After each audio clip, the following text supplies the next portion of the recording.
Hello everyone, this is Ram. Welcome to Statech academy. आज हम आपको एमसीक्यू क्वेश्चंस कराएंगे फॉर चैप्टर 1 राख की रस्सी के। और आप हमारे चैनल को भी सब्सक्राइब कर लें, बेल आइकन को हिट करें, क्योंकि क्लास 5th से लेकर क्लास 12 तक हम पढ़ा रहे हैं। तो क्लास 5th के सभी सब्जेक्ट्स जो हैं वो हम अपलोड करेंगे, उनके सॉल्यूशंस, क्वेश्चन आंसर्स, एमसीक्यूज सभी। तो चैनल को ज़रूर सब्सक्राइब करना, बेल आइकन को हिट करना, और हमारा एक टेलीग्राम ग्रुप है, उसे भी आप ज्वाइन कर सकते हैं। उसका लिंक डिस्क्रिप्शन बॉक्स में है, वहाँ से आप ज्वाइन कर सकते हैं for latest updates and free study material. तो स्टार्ट करते हैं आज की। ये बहुत ही इंपॉर्टेंट क्वेश्चंस हैं, एमसीक्यूज, इन्हीं में से एग्जाम में पूछे जा सकते हैं। तो क्वेश्चन 1 इस तरह से है, लोनोपोगार कौन थे? और इसका उत्तर आपको देना है ऐसे: लोनोपोगार तिब्बत के 32वें राजा सोनागवासेन गंपो के मंत्री थे। तो लोनोपोकार जो थे वो थे तिब्बत के जो 32वें राजा थे। तो तिब्बत के 32वें राजा कौन थे? वो थे सोनागोसेन, और उनके वो मंत्री थे। तो इस तरह से आपको ये बताना है। और ये प्रश्न ऐसे भी आ सकता है कि तिब्बत के 32वें राजा कौन थे? तो ऑप्शंस होंगे इसमें कि लोनोपोगार, सोन वसेन या दलाई लामा। तो इसका सही उत्तर है सोनक वसेन, जो थे वो तिब्बत के 32वें राजा थे। तो ये हमने भी प्रश्न एक में भी यहाँ पे देखा कि जो सोनक वसेन थे वो तिब्बत के 32वें राजा थे। तो इस तरह से भी पूछे जा सकते हैं एमसीक्यू में। और अब अगला प्रश्न करेंगे, लोन पोगार किसके लिए प्रसिद्ध था? हाजी जवाबी, तो बिल्कुल सही बात है। ख है होशियारी, तो ये भी सही है। हाजी जवाबी के लिए भी, होशियारी के लिए भी, तो क और ख दोनों सही है। तो इसका सही उत्तर होगा हमारा ग। तो लोन पोगार हाजी जवाबी और होशियारी के लिए प्रसिद्ध था। अगला प्रश्न है, लोन पोगार की चिंता का कारण कौन था? राजा, मंत्री, बेटा, प्रजा। तो उनकी चिंता का कारण था उनका बेटा, जो कि बहुत ही भोला था। भोला का अर्थ होता है सीधा साधा, जो बहुत ही सीधा साधा था। तो इसका उत्तर है ग, बेटा। अगला प्रश्न है, लोन पोगार ने अपने बेटे को क्या लेकर भेजा? तो 100 बकरियां, 100 भेड़ें, 100 गायें या 100 बैल। तो इसका सही उत्तर है, उन्होंने अपने बेटे को 100 भेड़ देकर शहर भेजा था। तो ऐसे भी पूछ सकते हैं कि कहाँ भेजा था, तो ये भी हम सुगी में आ सकता है। तो आप बताएंगे वहाँ पे शहर भेजा था।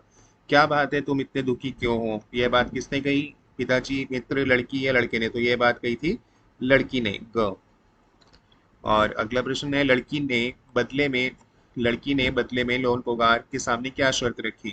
तो जो शर्त थी वो इस तरह से थी कि वह राख की रस्सी बना तो देगी। तो किस तरह की रस्सी बनाएगी, ये भी प्रश्न आ सकता है। राख की रस्सी बना देगी, मगर तुम्हें वह रस्सी गले में पहननी होगी। तो ये शर्त उसने रखी थी कि वो राख की रस्सी बनाएगी और उसे उसे गले में पहननी पड़ेगी। तो लड़की ने किसकी रस्सी तैयार की? जैसे मैंने बताया, अभी ऐसे ही प्रश्न आ सकता है। तो इसका उत्तर होगा क, राख की रस्सी। और जो ये राख की रस्सी थी, लड़की ने कैसे बनाई? तो लड़की ने राख की रस्सी कैसे बनाई?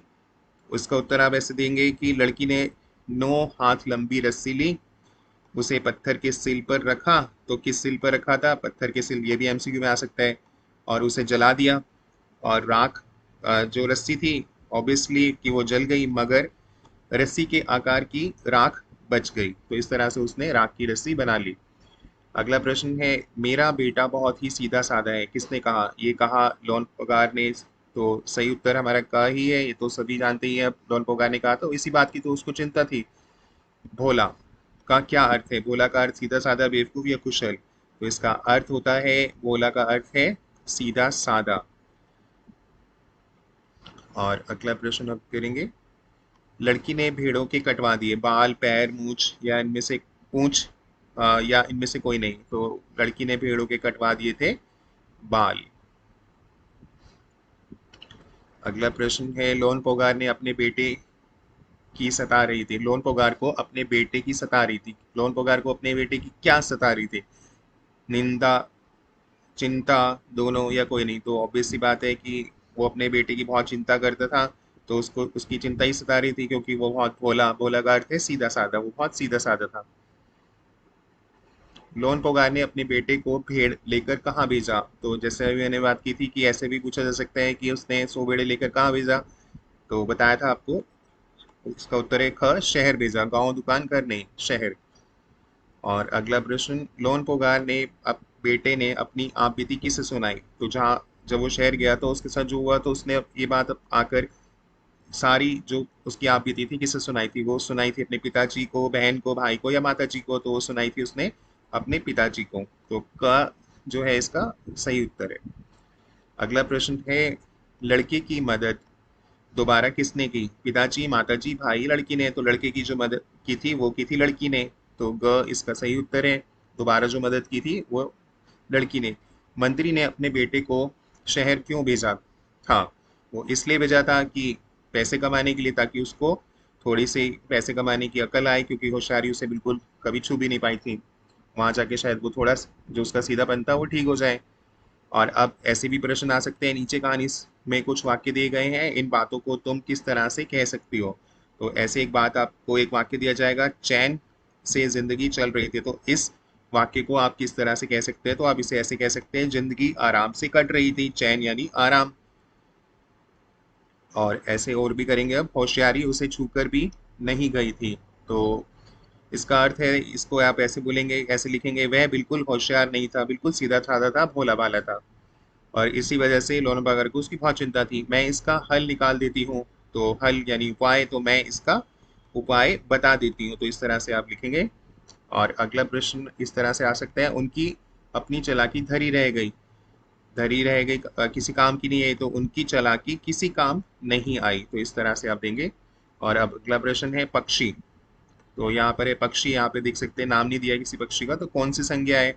जातिवाचक, भाववाचक या व्यक्तिवाचक? तो जब पक्षी का नाम नहीं है तो ये है हमारी जाति, तो जातिवाचक संज्ञा। अगला है, किस पशु के दांत बहुत कीमती होते हैं? शेर के, हाथी के, हिरण के? तो इसका उत्तर है हाथी के। हाथी के दांत बहुत ही कीमती होते हैं, कॉस्टली होते हैं। और अब है, आग बबूला होना, ये एक मुहावरा भी है। तो इसका क्या अर्थ है? आग जलाना, बहुत गुस्सा होना, आग में कूदना। तो इसका सही उत्तर है बहुत गुस्सा होना, यानी आग बबूला होना। और अगला प्रश्न, सुंदरता। सुंदरता जो है कौन सी संज्ञा है? जातिवाचक, व्यक्तिवाचक, भाववाचक? तो ये सुंदरता जो है वो हमारी भाववाचक संज्ञा है।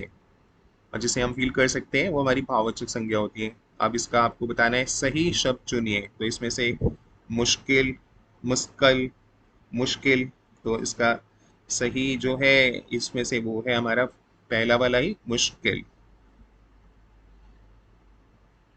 और तो ये थे हमारे 20 जो इम्पोर्टेंट क्वेश्चंस थे। और ऐसे आप सभी करना चाहते हैं तो चैनल को सब्सक्राइब करें, बेल आइकन को हिट करें।